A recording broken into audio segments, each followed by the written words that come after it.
Hi, welcome to the second part of our exploration of the methods that have been tried and many of which are still in use to teach students languages. So last time we took a look at the beginning of the story. We started with the teaching of Latin. We looked at how even though Latin was a dead language and when the same method was used when languages that were very much alive were taught. And so we see that a lot of what's been done makes sense in terms of the beginning of the method. We also saw in the first part, we saw people trying to shape the way language was taught according to what the purpose for learning was and how people thought students learned and who students were. So we're going in a very different direction this time. We're going to take a look at something called the natural approach, total physical response, silent way, and the communicative method. And just like last time, there are multiple names for the same thing. And so I want to make sure that you know other names so you're aware of other names you might encounter in literature or in presentations or from other teachers. So sometimes people call the natural approach Krashen's method, and that's because he founded it, and we're going to start there today. Total physical response is so popular and so used that a lot of us just call it TPR, and so you'll often hear it called that out in the field. Silent way, not so popular, but as I will express to you, even though when I show you how silent way works, and you'll take a look at some example videos, it may seem kind of hokey. It's actually impacted my teaching a lot, and I'll tell you a little bit about that. Communicative method, or it's also called communicative language teaching. I just refer to it as the communicative method, and so that's the one that I have underlined. So we're going to take a look through these, but really hear the story. Just like with grammar translation, the story starts with natural approach. And for me, the way I interpret this part of the story is everything else that comes out comes about because of Krashen's method, because of the natural approach. And the last story that I told you, starting with grammar translation, it started with almost a this is the way it's always been done kind of approach, right? This is the way we taught Latin, so this is the way we'll teach German. This is the way we taught Latin, so this is the way we'll teach French. And this story starts in a very different place. So the natural approach was founded by a man named Stephen Krashen. He was a professor in the California university system. And he was a Spanish teacher, and he became really fascinated with how he thought languages were learned. And over time, he actually created kind of a bundle, a cluster of hypotheses about how languages were learned. And we'll take a look in a moment at the model that he created. But when you look at it, it very much looks like a scientific model. It looks like explaining to a 7th grader how electricity moves through something or something like that. But even though he was starting from a more scientific approach, he was making hypotheses and then creating a method based on these hypotheses, there's still a lot about Krashen's method that has not been actually proven. There have not been enough studies to actually prove what he's holding as hypotheses are true. But I think for most of us, it's impacted our thinking so much and taken us in positive directions with our language teaching that even without kind of a large number of studies to prove this or that, we still hold on to a lot of what Krashen suggested. So let's take a look. Look at this model. This is my high-tech way of moving the camera. Look at that. That does look like a scientific diagram, don't you think? So the place to begin, I think, is to talk about the way that Krashen tried to explain with a hypothesis why when students are exposed to language, that doesn't automatically lead to them learning it. So just because they're sitting in class every day, kind of with their head on their hand and half asleep, doesn't mean that when they leave that they'll necessarily leave with more Spanish or more English or more French or more Arabic. And so I think he was trying to get a sense of what really makes a difference and why do students sometimes understand and at other times they don't. So for me, one of the key places to begin is he started to differentiate, and I'll put the word here, input, there, that's a P. He started to differentiate input from what we'll find out later is intake. So his theory, his hypothesis starts with this idea that students may be flooded with input, but not all of it's going to make it in terms of creating a difference in their understanding of language or their production of language.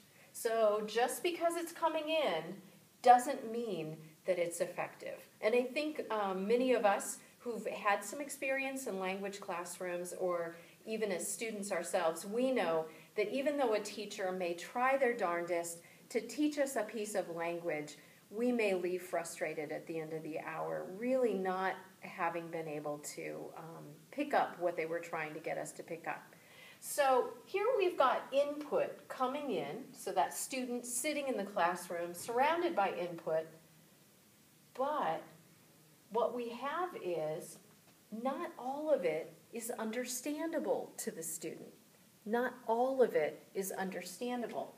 So this is another term he used that you will use, I estimate, 1.5 million times in your career. Comprehensible input. Comprehensible means, of course, understandable. So what he was arguing is that even though students may have input coming in, if it's not in the range that's comprehensible to them, it literally goes over their head. And so they can't really take it in. So what students are exposed to in the classroom, it must have meaning for them. And so he came up with a way to talk about the level that a student is at, and he called that level I. And anything below that level is I minus 1. And at the upper range of this level, at the upper range, is I plus 1. And what that means is just slightly beyond what a student would be able to comprehend without help. So, in other words, in the classroom, a teacher can expose students to input that is just a little beyond what they should be able to understand, but the teacher is able to make it understandable to the student. So what kinds of things would make it understandable? Having real objects, we call them realia. I'll put that word here. That word came up in a previous lecture, and I said that we'd actually be looking at it. Realia, to my knowledge, is incredibly grounded in the idea of comprehensible input. It was with Krashen's theory that we coined this phrase, to my knowledge, and that's when we began using it.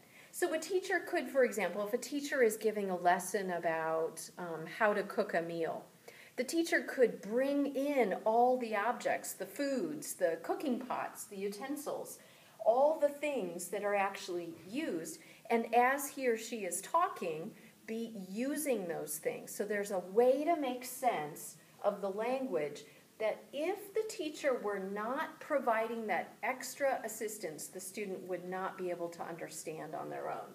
That is I plus 1. That's the optimal zone, Krashen said, that we want to head for. But of course, that's only by making it comprehensible. So this area of his language hypotheses is very important, that the onus is on us as teachers to make it understandable to our students. Very different, don't you think, from grammar translation and audiolingualism, in which really the role of the teacher is to be very well prepared, to know the grammar rules, to know vocabulary, to drill the students, to provide instant feedback on errors. This is a very different role. In this role, the teacher needs to know what the levels of students are. So even within one classroom, there are likely to be very different levels. So the teacher needs to know what those levels are, and the teacher is responsible for making it understandable so that students can reach beyond what they would be able to do. It makes sense, right? So they're reaching up for a rung of the ladder. Theoretically, they shouldn't be able to reach. But with the teacher's assistance, through realia, through images, through acting things out, watching video clips, repetition, making sense from context, all those things can make it comprehensible for students. So the first step we have here is just because students are exposed to it doesn't mean it's making it in. And I think like I said, I think we've experienced that, at least as language students. And promise me if you haven't yet, you'll experience it as a language teacher. Just because it's in the environment doesn't mean it's going in, okay? So we need to have I+1 input as much as possible. We need to know students' levels, and we need to be smart enough we can figure out how to make it understandable to them. And sometimes that means making a fool of ourselves, really, because you've got to act things out, you've got to gesture, you've got to maybe use your face with gestures in ways that are a little more dramatic than you normally do. But the onus is on the teacher. But we're not free and clear yet. So if you're exposed to input, that which is comprehensible then hits a barrier. And what is this barrier? Well, this barrier is how students feel. It's called the affective filter. Affective filter. Affective filter. Affective meaning emotions, how you feel. So Krashen said that even though with grammar translation and audiolingualism, nobody checked in with the students to say, having a good day? Is this a good day to take risks? Nobody was caring how students felt. In fact, especially in the grammar translation method, feelings had nothing to do with it. It was all about intellectual rigor. Well, here there's a focus on helping students feel comfortable, helping them feel safe, helping them feel ready to take some risks. And so the idea was there's this filter, and it may be high. If a student is feeling really, really scared, then the affective filter, we say in our TESOL language, is very high. And what that means is when the input, the comprehensible input, when it attempts to get past this barrier, it can't. Now, maybe the student is not feeling terribly scared that day, but they're also not feeling very safe either. Maybe they're a little uncomfortable, maybe someone said something negative about their use of language and now they're feeling kind of embarrassed and self-conscious. So here you've got comprehensible input coming in, and this hits a barrier, and this doesn't. This makes it in, right? So, and what we have to, according to Krashen, do is to take note of how students feel, because there are real consequences on the learning that happens in the classroom. By the way, one thing to think about is, up until this point, with grammar translation and audiolingualism, we were really focused on the teaching of language. Look at this. This is really about the learning of language. Krashen has taken the camera off the teacher and put it on the student. Of course, there's responsibilities for the teacher built in, but really the focus is on how the student is learning. The teacher needs to create the right level of input, just a little beyond what the student can do on their own, and make it comprehensible. The teacher needs to create an environment with as low of an effective filter as possible so that this input can make it in. And if it does, then we say it is intake. Now, this one of the big steps that Krashen was taking was he was saying there is a difference between input and intake. And he was telling us what's necessary to go from exposure to language to actually being able to take it in and do something with it. Okay? So where does it go next? Well, according to Krashen, it goes to something called the LAD, the Language Acquisition Device. Now, you've heard that before. Do you remember where? That came up when we talked about Chomsky. And Chomsky had this idea that the human brain naturally can just learn language. It can just take it in.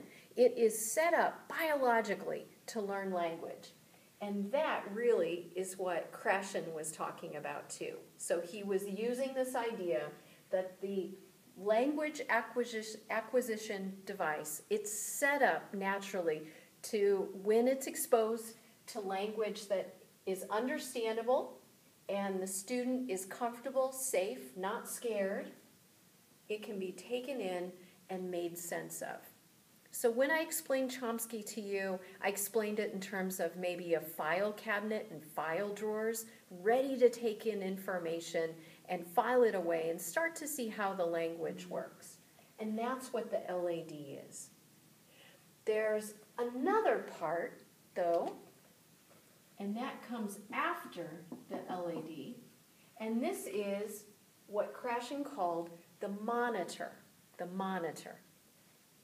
And I think of the language acquisition device as just kind of this natural way of making sense of language on your own, and it's through exposure, and it's through exposure that makes sense. And so it's not about someone teaching you grammar rules, so you're not using a conscious level of learning language. It's more like you're learning it almost by osmosis, more like child language acquisition when children are learning their first language. That is the opposite of what the monitor is. The monitor is kind of this part of the human brain that wants to make sense of things and wants to do it in a very conscious level. So you could access a student's monitor if you give a grammar lecture. You could access the student's monitor if you gave a vocabulary list of verbs and nouns. And so the student would be consciously attempting to memorize, to take in this information. So intake can go through the LAD and go around the monitor. So it can come into the LAD and go around the monitor, or it can go directly to the monitor and then out. So I've written this as if it automatically goes from one to the next. But it depends on the classroom learning situation. So let's look at these two examples. So let's say that we have a teacher who wants her students to take some steps forward with their understanding of biology and to be able to read and understand and listen to biology ideas in English. So if that teacher does some demonstration lessons full of comprehensible input, letting the students hear the ideas and at the same time being able to make sense of them, maybe not being able to identify exactly what it was that they understood, but getting the big picture, then that teacher would be accessing the LAD. Okay? Now, if the teacher instead approached this by, saying to students, okay, with reading in biology or listening in biology, biology uses a lot of present tense. So here's a mini lesson on how present tense works. Because when we talk about biology, we're describing things that are always true, like the stars are here, camouflage is this. And so giving a mini grammar lesson, and then maybe giving a vocabulary list of some basic biological terms. Maybe giving another grammar lecture on how vocabulary works in biology, how we add prefixes and suffixes often to change words.